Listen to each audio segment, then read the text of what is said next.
The Japanese Type 99 light machine gun is really based on Czech ZB principles. It was quite a good gun. There is a common discourse that exists among gun collectors about Japanese firearms, and I think by people that are a little bit less informed, there's a tendency to rush toward one conclusion, and that is that Japanese guns were complicated and they were low quality. When the reality is that Japanese firearms during the Second World War were extremely effective weapons in combat, particularly Japanese automatic weapons. And among those automatic weapons, we're more familiar with the larger firearms like the Japanese Type 92, the heavy machine gun.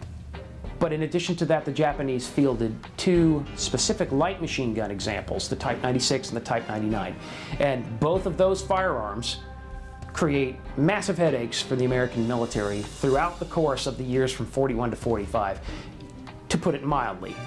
The Type 99 was certainly an improvement over the Type 96 in that it had a much harder hitting cartridge than the 7.7. 7.7 cartridge is very similar to the British .303, and during the Japanese experience in China during the 1930s, they found that the 6.5 cartridge that they'd been using since the 1890s simply wasn't effective enough. So the Type 99 becomes really the zenith of Japanese light machine gun development and use. The internal assembly of the Type 99 is very interesting in the fact that there are no screws or pins. It's all interlocking parts, just like a Mauser broom handle pistol. It's very interesting how they were able to do that, and of course it cuts down on the failure of the gun to operate, because you have less parts to work with, and less parts means less things that are going to go wrong or break or need replacing.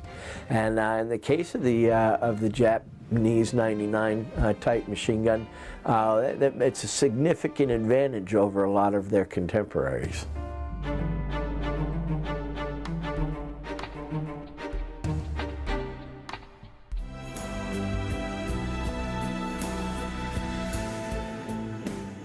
The Type 99, as many of the Nambu designs, borrowed heavily from successful guns. In particular, the sight system, pretty much copied from the Bren gun. The arrangement of the magazine, again, from the Bren, which of course was based on the ZB-26 and other Czech machine guns. But there were some differences on the inside for the Type 99. It's not a straight copy of the Bren. It's not a straight copy of the ZB. The bolt goes straight back and forth. There's no tilting. There's a separate locking block that's actually cammed out of the way as the bolt comes back, then drops back down in. It's a very unique system, but it worked pretty well, especially for the Japanese during World War II. The Japanese militaristic government at the time of World War II had adopted the Bushido Code. And this is the code of the samurais, and this was literally fight until death, and that every man is a fighter.